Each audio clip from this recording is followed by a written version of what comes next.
Welcome, ladies and gentlemen. We're back with Bring the Heat, Season 2, Episode number 6. And once again, we are joined with Mr. Two-Tap Tony, and we've also got Huzzy over there on the couch once again. Again, an update for everybody. At the time of seeing this video as well, we will have some special guests on board for next week's episode as well, so keep an eye on Very special. very special. We won't leak anything yet, but it should be rather intriguing to see how that goes. But we have got a couple of good topics this week. Obviously, it is starting to die down a little bit more towards the end of the year. I think we've only got 4 episodes left as well. So not too long until we wrap up for the year as well, fellas, alongside all the teams that we kind of just shit talk about for the most part over the last 6 weeks. Yeah, then I go on holiday after all the shit talking. Imagine Having to go on a holiday.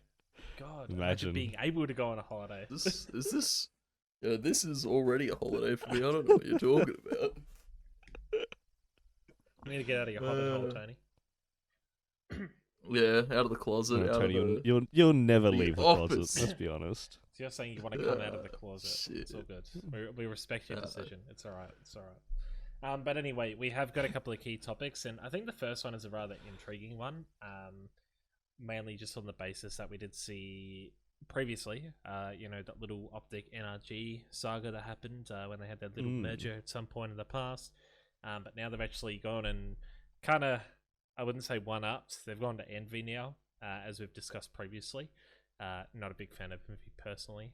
Fuck you, Hastro, but so be it. Basically, we want to have a discussion, I guess, about what this means for both these orgs in this situation, because obviously Optic and Envy, very 2 big household names in the COD scene. And now I still think that Hex is still trying to, really latch on to that last little bit of Optic as best he can. He's really trying to keep it alive for as long as humanly possible. And I just don't know why. Just let it die, bro. Just turn the legacy live. Logo into just a 0. It's like nothing. Just leave it. Yeah. No one wants to deal with it. Like, it's a great brand. They've done some great work across the scene with the COD scene. But yeah, how many times has it pretty much almost died? Too many. Yeah, I mean, if you think about outside of COD, have they really been successful? Like, let's be real here. No. No. Even back when they used to have that CS team, it's like, And not since CS:GO India, Joe. Optic India, back when and also the old Mixwell team that used to play in IEM. Yeah, that also wasn't too bad. I mean, they lost it. They lost the Chiefs. Did they win E-League? Yeah, they won E-League though. They won E-League. E-League was it was season 2. Season 2, wasn't it? I think so. It was against Australia or something. Yeah. That was ages ago. That was 2016 or something. Hey. Jeez, that's a while ago. Hotman. Yeah. No, I remember that Optic team. But yeah, no, outside of, I guess, COD, you don't really hear much of Optic. Yeah. Not even in other esports, I guess. They haven't dipped in Valorant either. Obviously, Envy's got their Valorant division. Yeah, I don't know. Optics, they've been there, and they should kind of just leave it at that. They've made, there, they should just stay there.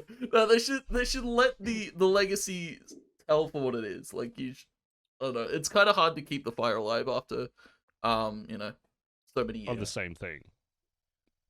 If you think about it, I'd say the big 4 back from those days, which would be FaZe, Envy, Optic, NRG. Out of the 4 of those, you see NRG taking championships in Rocket League, Envy doing little bits and pieces in respective scenes at the moment, even with their Valorant team as well. You've got FaZe, who's just won the Sweden Major event as well as of this morning, so props to them as well. Very dominant as well. One of their players actually set the kill record for the event today, so that's rather interesting. 59 frags and a best of 5, so that's quite hectic. God damn. But yeah, if you really put it down to obviously Optic was very successful back in the day, but these days it's just let it die, man. You're just trying to really scrape the bottom of the barrel to keep the brand alive. Yeah, what's Envy now? More of a Rocket League team, are they not? Envy. They're a bit of a mixed bag. They got like a few pretty good content creators. They've got pretty good esports teams. Obviously, as we said, Valorant probably being Rocket the League. most notable, Rocket League. at least to Rocket League Yeah. as well. Do they have any other team? They've got a Valorant team, I'm pretty sure, or is it just a? Is it? No, the they got, Valorant so they got Rocket League, I think Valorant, that's Rocket it. League. They had a Halo I at think one that- stage. I'm pretty not sure too when sure, but Halo was a apparently, thing. so they're now associated with Optic Texas, which is the CDL team for Envy now, I think. I don't know how this merge is working specifically, but personally, I'm not really too keen on it. I know Envy actually lost this morning as well to G2 in the RLCS Grand Finals. Since they have now a best of 3 or best of 7s, they went all the way to game number 21. With G2 actually won, unfortunately. But yeah, that's also one of the biggest, pretty well the longest Rocket League game in history. It's 2 hours 10 minutes, I think. So insane. God damn. Wait, it was 3 best of 7s. Yeah, because with the new grand final format, Tony, you got to play a best of 3 of best of 7s. So it was definitely a lot of Rocket League, but like again, props to Envy. They're still doing little bits and pieces, but realistically, when I'm browsing through their Twitter right now as we speak, the only things I can see is Rocket League, and I can see Call of Duty, obviously with the Optic engagement now, and alongside that as well, you've got Valorant. I mean, they've got their niche, of course. You know, you just got to stick with what you know. Obviously, if they want to branch out, they'll branch out, but at least as it is at the moment, I think they only have at least for the time being. I think, realistically speaking, though, I could still consider Optic a massive flop in recent ages. I'm very surprised orgs like Envy and FaZe and NRG have been able to keep such a stable increase, at least from back in the old days, and Optic unfortunately wasn't able to. Considering they were the second most hyped, I guess COD clan back in the day behind FaZe, so it's rather interesting to see how that's all unfolded. I guess we can pivot that over to OCE and what notable OCE mergers have we had that what has failed, what has kind of been successful. My of course first call is the Direwolves merger with Avant and how that had making something. It wasn't alright. It wasn't a merger. Kind of it was a fucking absorb. That's what it was. It wasn't a merger, as they bought them out. And in all fair, I think the only notable one personally would have been Chiefs getting taken over by Icon as well with 7. I think that's one of the top tier ones, I'd say. The most successful. Yeah, I'd say so. I mean, along the lines, there hasn't really been too many OCE mergers, I'd argue. Obviously, it's been all the amateur ones, but of course, none of them really work out. You kind of just I don't know which one has worked out. Honestly, even with us, when obviously I was doing social media back in the day, but when I think Fury merged with AMR, I had no idea what was going on there, and even then, none of those people are here today. There's probably, I think, 2 people maybe. Rest in peace, AMR. The Forbidden Overt merger, that was a bit of a Pepe hands, what the fuck moment. Well, Forbidden was already dying, so they just absorbed. So it wasn't a merger; it was an absorb. And then off that as well, we haven't really had Skyfire going to Overt as well. Mergers. Again, absorb because Skyfire was dying. I was gonna say none of these have really been mergers, have they? The graveyard of OCE orgs. Is that what we're saying now? Yeah. They've already got that title in Rocket League. Let's hand it to them on the org front as well. So that sounds good. Also, that title in R6. Am I right? Don't know about that one. They're gonna face them off in about 2 weeks for OCEAN playoffs. So I don't want to talk too soon. I guess really at OCE, there hasn't really been too many successful ones. I think, realistically speaking, if you are a bigger brand merging with a smaller brand, it's more of an absorption. But when it's even level, if we don't count the actual org and org merger, we look at other ones like Legacy and Adelaide Crows. Because that is a partnership in its own right and a merger in its own right. Because the Adelaide Crows people were helping develop that as a business, so they did up until they realized esports is not Well, up until Riot left OCE and their six-figure investment went out the window. Yeah, I mean, I think along the lines of that as well. Like, if we had to put pen to paper and write down how many successful mergers we have seen, you'd probably, I'm talking mergers, not more so like a. You'd count them on one hand. Yeah, not even that. You'd probably need 2 fingers. You know, like you can't fill up your whole hand with 5. You could probably, raise your thumb, maybe your second finger if you want. But I don't know.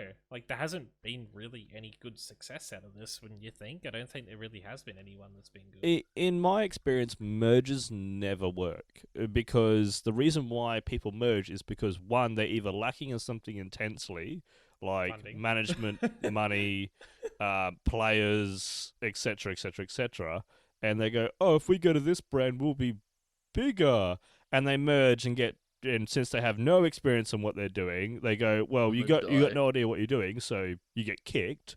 Or they go, "Well, you're not putting in the money that you promised us, so we're leaving, or you have to leave," and blah blah blah, and it just devolves into a shit talk of fucking children in the end.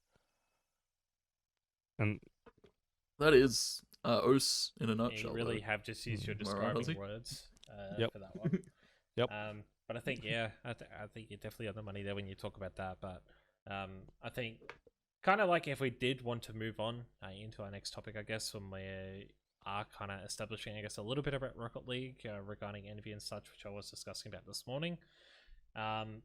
We've had the single most confusing and best at the same time regional event for Rocket League to date, weirdly enough. Wildcard shit the bed!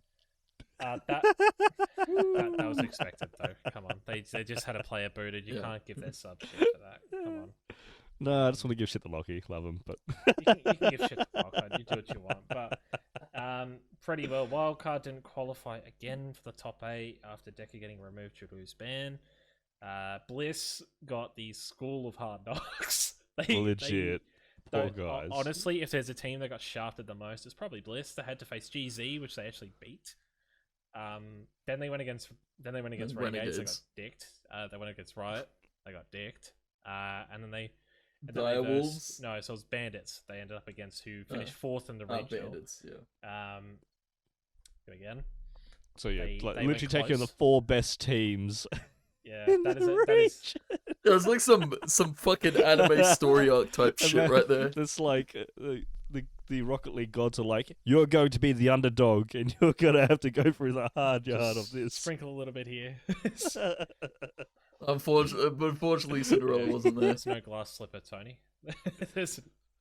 Yeah, imagine the run if they did it though. That'd be The other thing as well. So Renegades have qualified for Sweden. Off just making the top 8 because they won the last 2 regionals. So props to Renegades, have done well. And then alongside that as well, that as I wrote yesterday of writing these notes, GZ was essentially needing to get into it wasn't the grands, it was the semis to basically solidify their spot. But basically if Riot made it to the finals and GZ didn't and Riot won, they would have actually won the major by 1 point and Riot would have gone to Sweden instead of GZ. Now, that didn't happen because something even worse happened yesterday. They got absolutely destroyed. They got destroyed by some Riot. 16-year-olds. They got absolutely clapped, to put it simply. Now, the ex-Overt roster who disbanded Tony, with like Banana and Scrub and all that, they went to town this event. I don't know what was going on with those boys, but they kind of just rocked up in a big way for this reason. They played the game of their life, honestly. Yeah. Even against GZ as well in the final, like they really put it to them. Because when we look at this, like the quarterfinals we had, Riot 4-3'd Renegades and knocked them out, which that's an upset. Forkidden 4-3 Direwolves, another upset. Juice Bandits beat Team Eros 4-3. Now if Eros won, that would have been another upset. And then GZ just took a fat dump on the Grogans, so go figure. Then when it came to the semis, Forkidden 4-0'd Riot, and the 4th game was a 7-0 beating. Yeah. Oh my lord. Yeah, Utopia. Oh my lord.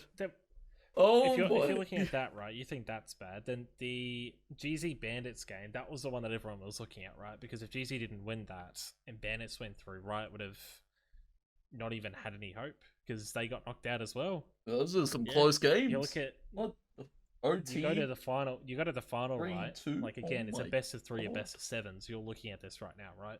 GZ 4-0'd the first series, then fucking 4-3'd them in the second, which that's ridiculous. Lord. I don't know how that even happens. And then it comes to the last one, and then GZ is just like, you know what? Screw this. We're putting these kids to sleep. Like, we're not dealing with this. Hey, yo, who broke these kids hard? Dude, there's some demon mode type shit they went on in this bracket. Like Super Saiyan Blue. Go in hard.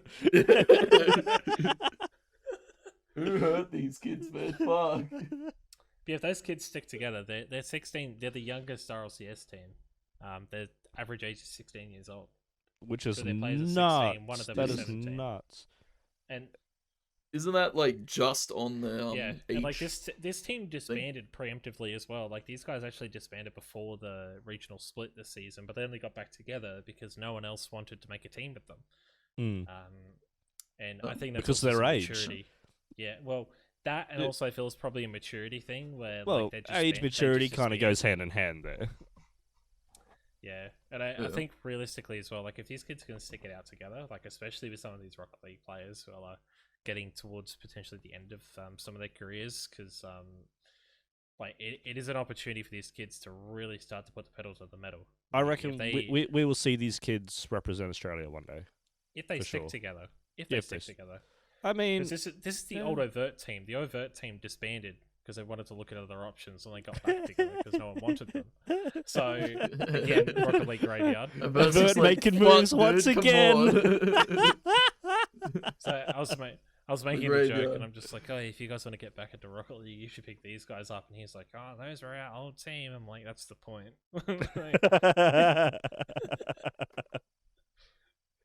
God damn it, Joe.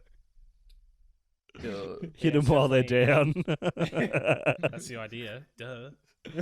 But yeah, basically, the qualifications for the LAN event, if we're going to go through, I guess, who's made the LAN so far. From MENA, basically Sandrock, so that's like the Arabic region, so Saudi Arabia.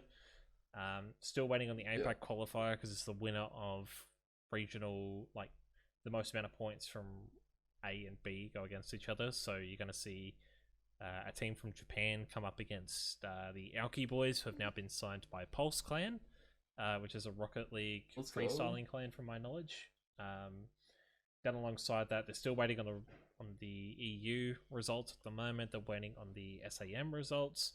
GZ and Renegades go through as well. And then for NA, they've got NRG, G2, Envy, and FaZe, with a tiebreaker that actually has to get played out tomorrow between Complexity and Space Station for the 5th LAN slot, because they tied on Space points. Station should probably take that. I think it'll be very intriguing to see how that it'll be goes, close, but I think Space Station will the come. Complexity boys, they're from Argentina.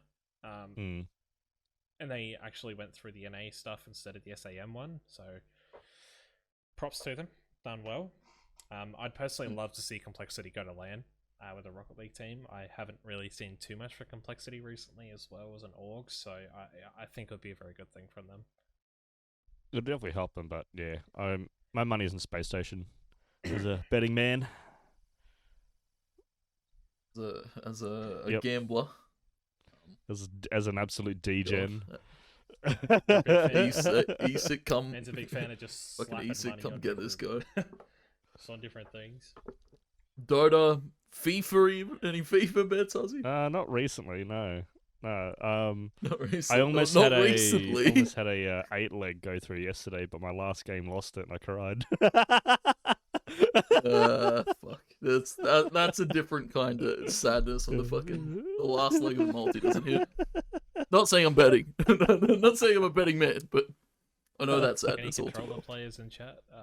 Just see how that goes. But yeah, I think seeing how GZ deserves it. I said it on Twitter as well for Amphis specifically. The kids qualified for now 3 major events. Like the first one, He's hasn't god gone to tier, one. honestly. in RLCS season 9 when he played for us with Scarth and Kenny. Like they came second to GZ and he was meant to go overseas, but obviously COVID. Then season 10, GZ won the entire year, COVID. And now they get the opportunity. So awesome to see. I hope they can get everything organised with visas and such. Seeing as how Chiefs went to Sweden, I'd hope we get to see them go to Sweden as well. I think Renegades will probably have their shit in order, obviously, because they literally just sent their CS team overseas. They don't know what they're doing. To Sweden as well, weirdly enough. So seems Sweden seems to be the place. Apparently, that's where everyone likes to go. Seems they're pretty transparent. Well, they don't consider esports a sport, but over there, yeah, for Sweden, they actually have classified esports as an actual sport. No, they didn't a while ago, didn't they? They didn't, but so they have different classifications for sports, and it's not they don't classify esports as the same as like soccer or whatnot, but it's still like a sport over there as an official thing. It's just under a different category. Yeah, because I'm just looking at it because I know they put a vote against it, considering it's an official country sport, which fair enough. Yeah. But they consider it an elite sporting event, hence why that categorization means they can get visa exemptions. So yeah, so that's why it comes under a different category, but it's still an actual sport that athletes can work in. They just don't get any like grants and shit like that as an orgs and players. It'll happen one day, I'm sure. Valve will probably be like, just fucking make it happen and throw money at them. Here's Dota. Here's TI. Oh my god. TI in Stockholm. Is that what we're doing now? Yep. I want TI in Sydney, just saying. Shut up. We're not getting Hazi, not in a million years. A man can dream. A man can dream. Everything else. Maybe we get an ESL event. We'll get an IM or something year, like that. We've already seen teasers. But anyway, we're going off topic, boys. Let's shed some light on I think who's I've done doing some with the positive name for work. this. I reckon I've done the good job with the let's name for this. let's give some guys burning bright, baby. A pat on the back and a there you go, Tony. I didn't know what you were doing there at all. It's like, what are you doing? I was trying to find my torch. Wait, it has a level 5? Oh my god, wait. Wait, there's a level 5 my on torches this. come in ring light form and they're not turned all the way up. If I turn them all the way up, this is where Tony just like cracks open the bucket like Udi did on stream and just started burning it. He's like, welcome to the new segment. So but yeah. I do anyway, have this is what we're calling Burning Bright. So we've kind of introduced this as a new thing, so there's a bit more positivity. Basically, we're just shedding some light on some individuals locally who are doing some positive things. And I guess, Reese, if you want to, talk us through it, because I think it's a pretty significant thing what's happened recently. Yeah, this is great. Some people wouldn't come home if that was the case. So yeah, Chiefs doing some actual god tier work, and it's great to see what they're doing just across the board. But yeah, they did some work during the R6 major event, and people working day and night to just make sure everything is, successful, everything's running properly, and everyone is happy. It's just great to see with what they're doing, especially with Rec GN and all that as well. They've done some great stuff. I think one of the biggest things as well is that now they're leaving Sweden. They were actually meant to stay in a different location for a bit. I'm going to quickly just try and browse around to see if I can find it, because it's from... Yeah, I think I read something from War So Turtle. I'll find the tweet, just because here we go. So, CJ, this is why we need references. Yeah, this is why I'm putting references in. That's why we do research. What do you mean we do research, Tony? When did you write the notes last?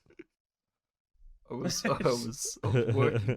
What do you want from me? Just Trying to secure a bag. Tony, Yeah, just because fuck. you're a working man doesn't excuse you. But anyway, I've just put it in. So pretty well, War Turtle and Worthy are from NZ, so they had no guarantee that they're going to be able to return to New Zealand. And instead of actually getting stand-ins for the event, they worked their ass off basically to get them from NZ to Sweden, which is good to see. On top of that as well, Chiefs literally provided them with everything. So I'm talking PCs, I'm talking food, I'm talking like a place Accommodation, to stay. flights.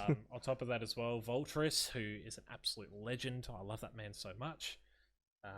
Basically, the last 36 hours, essentially what happened is they got a lot of rejection issues regarding accommodation as well in different countries. Where basically, according to Ethan, who's one of their players, they were meant to go to Amsterdam in the Netherlands, but unfortunately they actually went into a lockdown, like a snap lockdown, so that meant that they weren't actually able to travel to the Netherlands to actually stay there before going to New Zealand again. So props to Voltris, honestly. Like, I personally, I could not do that. Like, I could not physically handle the amount of stress that he would have had on his shoulders. The amount of work he would have to do in just a single week just to make sure all this is all good. Because it wasn't like they had plenty of time to organize it all. It was like not even a days week. even. It's just like within a 24-hour window.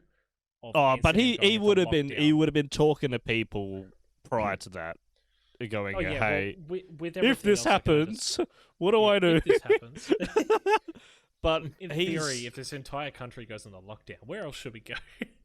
Yeah, but the Chiefs and all their staff, just amazing work, you know. Like, I can't believe that they were able to achieve this in such short time when all the other orgs have where all the other orgs have failed. I can't really name another org that has staff this dedicated that would work this much just to make sure that their team can go to an event. Well, it's at least great domestically. At least domestically. Yeah. Yeah. Well, that's what I mean. Like, yeah, domestically, of course. We don't care about anyone else because they don't care about us. Maybe order. The shock, the horror. OS isn't on the map, dude. OS isn't even on the map, Ozzy. No, but it's just I can't believe, just with all the work that they've done, it's just great to see. Yeah, it's definitely good. If you guys haven't checked out the Chiefs, make sure you do. Chiefs ESC on Twitter. Check out their stuff. They've had a really good Sweden campaign. They didn't make it into the playoffs, but they did have a really decent group stage overall, so make sure you check them out. But core topic 3, boys. We've got more so discussion, I guess, about how everything's been going so far this year. Obviously, OCE Esports is going into the off-season towards the end of this year. The only major event that's going on is PGC for O's, but literally everything else is just... It's all kicking off. It's gone on to that plateau. Hey, we got legends, man. Tony. You talking shit about my... Val, come on. Say it together. It's a... dumpster. Sorry, I'd use some more vulgar words, but I realized I was thinking joke, but... I was thinking dirty piece of shit, but okay. That's more than one word. That's like an entire new sentence. Yes. Valorant OCE is Valorant one OCE. Phrase. If you had to pick, I guess, one pivotal, exciting, best moment for the last 12 months for you guys, what would you think it would be? I guess tournament-wise for us over here in OCE. For OCE. Well, I'm going to be a little bit biased. Teams made Dota. Yeah, I'm going to be a little biased. Like, I did enjoy the OEDL events, even though, you know, there was some mishaps, but I did in OEL overall. Guam, yep. I also enjoyed my 5-day holiday to Guam. That was fun. Yeah, it was good. Yeah, Guam's nice. I did enjoy that. Like, you know, I had a bit of influence in it as well. So, I reckon it did go off pretty well in the end there. But the other things that probably stuck with me is, obviously the Fury Boys qualifying for PGC. You know, I'm a big PUBG fan and a big fan of the Fury team as well. So that would be mine, like for sure. Tony, what are you feeling? Well, I'd say LCQ, but yeah, we didn't go. So yeah, well, neither did anyone else apparently. Remember that. yeah, and LCQ just didn't happen apparently. But yeah, no, Champs is coming up, which is cool. Yeah, I'd say PGC. Obviously, R6 as well. The Chiefs going to Sweden. Obviously, it's very fresh, but it's still a big thing to see. Like OS going overseas, and especially I guess going into the off season. There's gonna be like obviously a lot of shuffles, a lot of roster swaps. Maybe some invitationals. Could we see maybe a TO do like an ODC or like a one weekend kind of invitational, or is that really it for us for the year? I'd say that's it for us. I reckon bias aside, obviously I've been watching PUBG religiously for the last 2 years with the guys, and I'm happy to see them overseas. So aside from that, because that's just Fury bias coming out from me, I think honestly the only other thing I could maybe think of personally is seeing the CS major back. Despite how bad it was at the start, I think that's probably a pretty historic moment, especially with Na'Vi winning it. They've had too many major qualifications and they haven't really been able to do much with it, unfortunately, up until now, so it's good to see. Odin seems to be enjoying himself, Reese. What the dog doing? Hey, don't go over there. No. If you're going to bug me, you can come here. Wait. Turn around. Come here. Oh, he's gone. Oh, good boy. He's chilling. Oh, you back? Yeah, I think you on the other side of things as well, if we're going to be, I guess that's our highlights, but I think on the other side of things as well, how can the scene stay active in the off season? Because we're going to have 3 months, right, of where there's going to be very little competitions. There's not going to be much happening. Really, I guess for both players, casters, managers, what's the idea? How are you going to still stay productive through that 3-month window? Personally, I'm all for taking a break, especially with the amount of work that I've personally done over the last 12 months with PUBG and everything. I'm crashing at this point, but with the after PGC, I'm intending on taking a month off. I can't get with this right now. I've had a lot of sleepless nights, and it's only going to get worse over the next month. But I think more so breaks are important. I can't explain that enough. You need to take care of yourself. I haven't been doing that recently, and I need to start doing it. I guess for you guys as well, what are you guys feeling overall? Well, for me, my job never stops in the way of esports. So I'll always have contacts and always have people coming to me needing help. With shit contracts that need to get out of them. I mean, it's literally just gone to Woolies and pulled some nappies off the shelf and got a pen and just like, there you go. There's your next plan. I think one of the biggest things that people do need to look at doing is doing some some self work. Taking care of yourself, making sure your mental health is all good. That could be as simple as just a hobby. Go knit or play soccer or something. I don't know. Whatever floats your boat. Crochet. But don't diss crocheting, alright? That's actually like pretty relaxing. That just explains so much of you, Joe. It's not a bad yoga thing. Joe looks like he does yoga too as well, got honestly. Got an issue with that? You've seen Joe on Vertigo, Tony. I did some did some yoga. But when it comes to orgs and players and whatnot, and they want to stay relevant within the esports scene, content, simple as that. You don't need to make a full video, just maybe a stream here and there, or just just chill. You don't need to play the game that you're really good at. Go play something else. Play some Apex. If you want to, never mind. Maybe if your house is on, is on fire too, just to spice things up a little bit more. Oh, we'll mention that at the end. But anyway, serious question: do you think a lot of players should take the next 3 months to either take a break or work on their personal brand development? Because if you look at most of the competitive players we've got right now, seriously, you couldn't count probably on both your hands, I guess, how many of those people more so on, you know, like the amateur semi-pro level who are starting to develop their brand a little bit further. Like, one on that list is Ronsky. Like, he's done really well for himself recently. Oh yeah. He's banged. But I think streams. there's a lot of players out there that just can't be asked. You know, like. Well, then they just will never make it. That's the current simple answer. If they don't want to put in the work, in all fairness, they don't have the work. They work still mentality. haven't made it. It's not like they never will. It's just like they that, just haven't bothered. They need a reality shift. If they'll never hit their goals if they don't want to push for them. But yeah, for the players that don't want to do content and that don't want to really do any of that stuff, if you just want to stay relevant, then simple stuff is just posting on social media. If you do a cool play while you're chilling playing the game, post it up on your socials. Like, it's still content in a way. Clip dumps, montages, whatever they call them these days. Stream, just make sure no one's dropping anything stupid. But if you don't want to go out there and like put in a shit ton of effort to make content, or put in any effort to make content, you don't need to stream. Just clip. Just a clip dump will really be fine. But the other thing is training.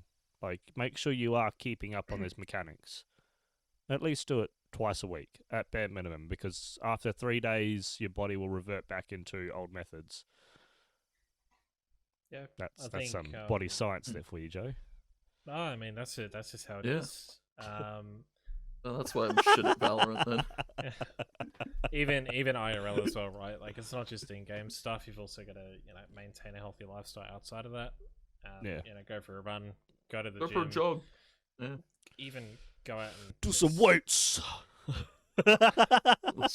Carrying my team in and outside the game. So I've read some Twitch shows that said that, just like carrying my team in and out of the game. I was like, fucking hell. That's a Chad bio right there.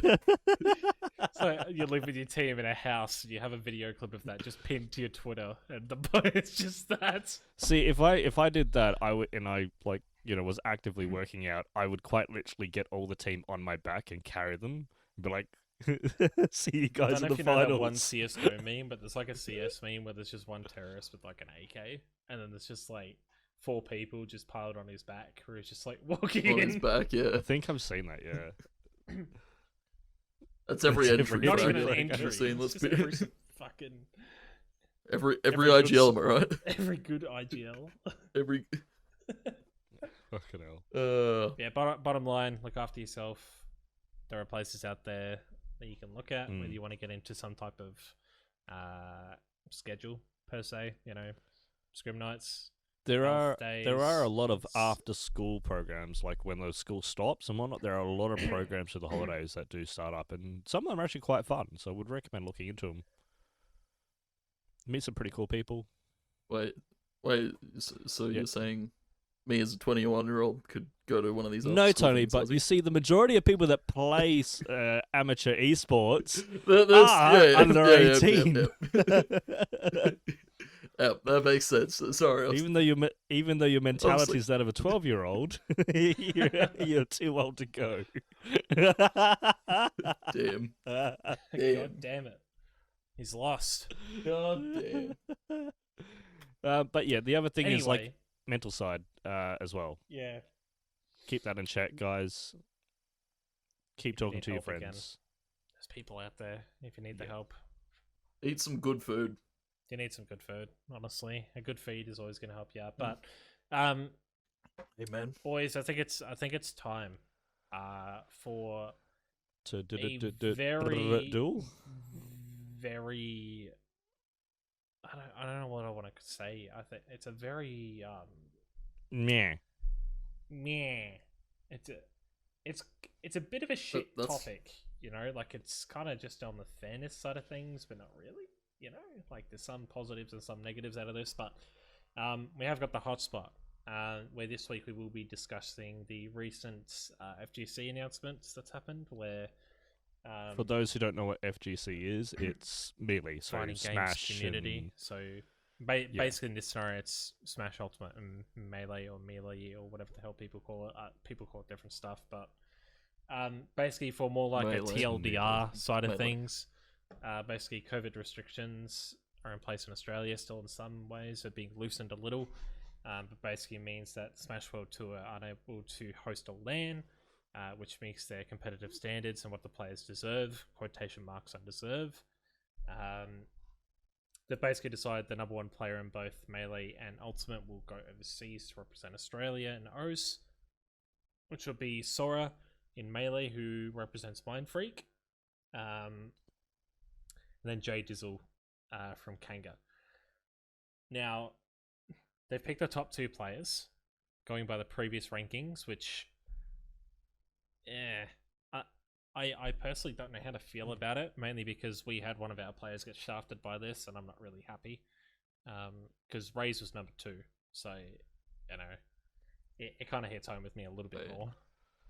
That is a bit of a scam then, what the fuck? That's a bit whack. It's not ideal. Yeah, I don't know about this. Like, I don't see why they didn't try to move it to a different venue in a different state. Go to Sweden. Yes, let's move the Oceanic fucking qualifiers to a different country. Nice.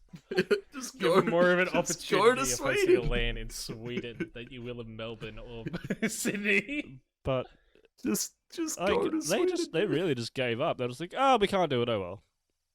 Well, I said this to you before. There's no way they're going to host it anywhere. Can they do it online? They did the qualifiers for it online originally, but online it was like they had really shitty players who hadn't played on LAN play online, you know, and like they're more adapted to online than LAN. Because it's the whole debacle, you know, LAN online, okay. blah blah blah. But most If you can't of the play player base, good on so LAN, then you can't play the top good 16 online. players who competed, there was only one player that was from Perth, and the other 15 were for New South Wales and there was 14 probably. players from New South Wales and Victoria combined. There was one from New Zealand and one from Perth. That's the main reason they wanted to try and do it on one of the eastern states. Because if they moved it somewhere else, then like, how's that going to work? Pretty well if they tried traveling. Did the New Zealand and Perth player ever talk about the ping, like the issue? Well, the Perth. That is like one online of qualifiers for the the biggest issues with it is that ping. Yeah, Yeah. That was the big thing because the Perth player is like a 14-year-old. Yeah. Because in Smash, obviously, there's like a cap, I think, of like 13 or 14 years of age. So basically, with 13. that, Yep. he mains Pikachu. And when it comes to Wi-Fi and specific characters, it can definitely be a lot more beneficial if you're playing on a Wi-Fi network where your opponent may not have a sturdy connection or you may be lagging in some aspects. And Pikachu's one of those characters, right, where you're just zooming around them, like, you know, around just constantly. Yeah, and you can abuse that to some effect. To some extent, but I think realistically as well with this type of situation,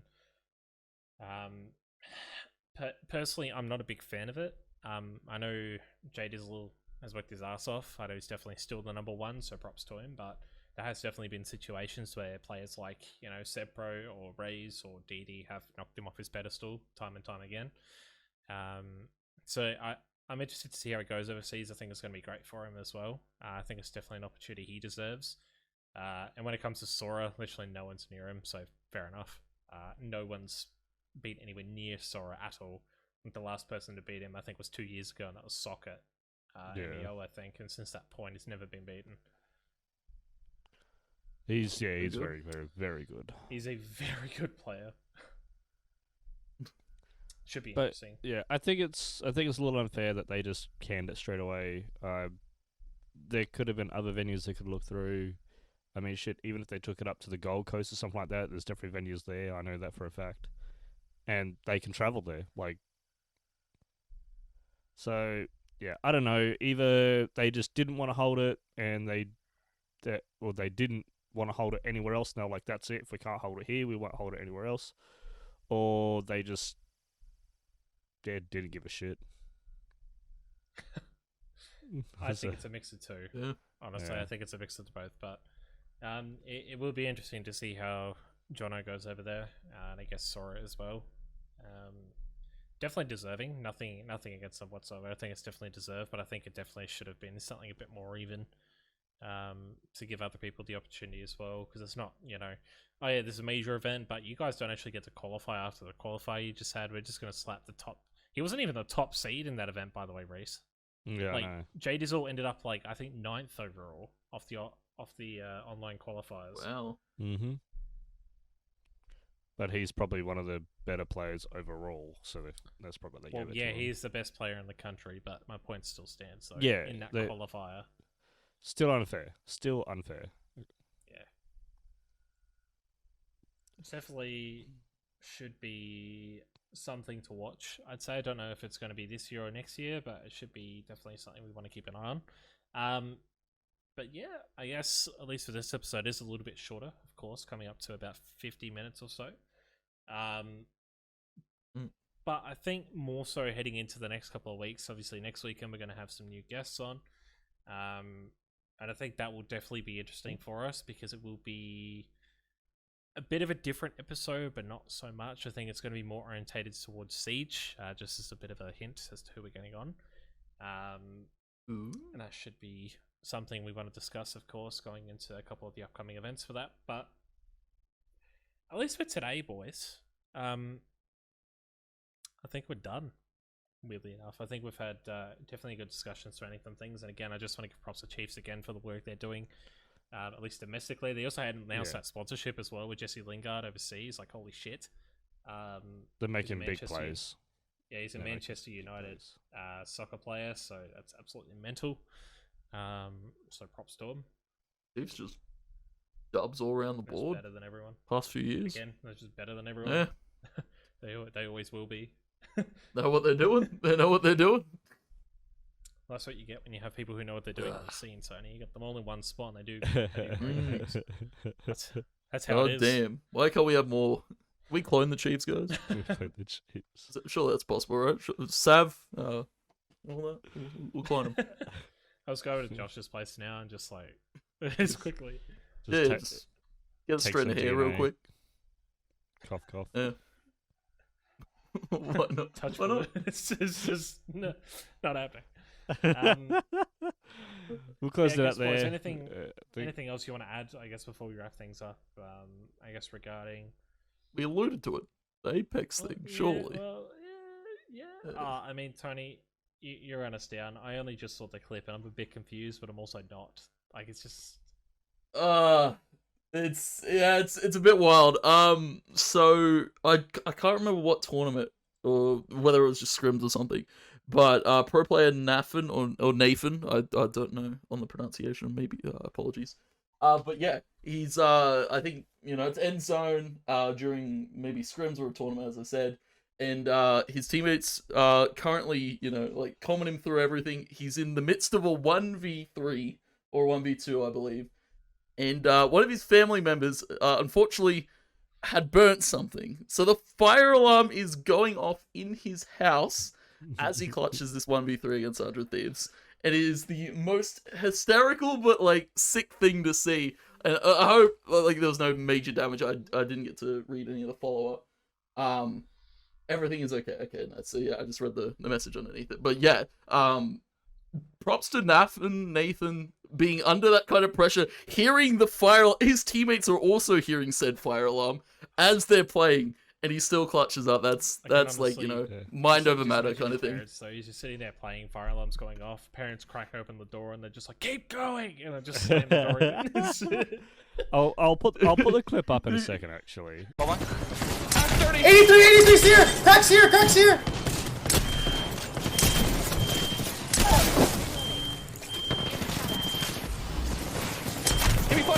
Give me low.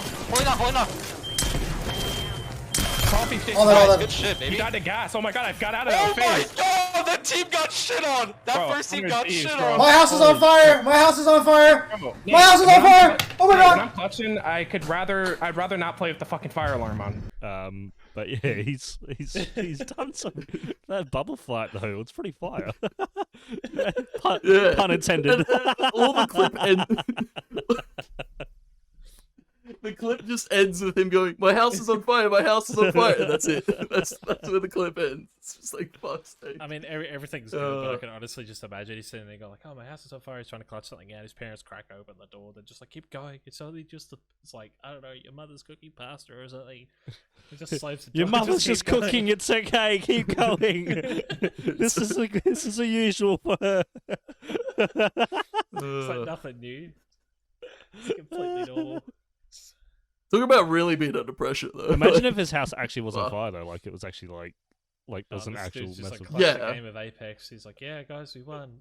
Give me 5. I gotta just jump out my window." So imagine if that was like for a tournament win. Like, imagine if that was for a tournament. For ALGS wins 150 grand USD. But ALGS qualifies for LAN. Oh yeah, just enough money to win so he can rebuild his house. Sounds like a plan, Tony. Yeah. Jeez. Anyway, props to the kid, but oh dear God, we've had a good chat, boys. We've had a good little laugh. Again, make sure you check out the socials. Of course, they're always in the description. Check us out as well. Our socials will be at the start of the video and also towards the end down in the description as well. I guess, do you guys have anything further you want to add before I kind of close this off? That's it, Joe. Subscribe to the YouTube, follow the Spotify and the Anchor. I've only got 4 weeks left, by the way, guys. So if you have any guests you want us to get on board, feel free to let us know. Next week, I will be back in the studio setup down at Huzzy's place, mainly because I won't be working, hopefully. Fingers crossed. I have to wait until Tuesday. But anyway, thank you guys so much for watching, and also to our listeners as well. Please make sure to check out everything below, and we'll see you guys next week.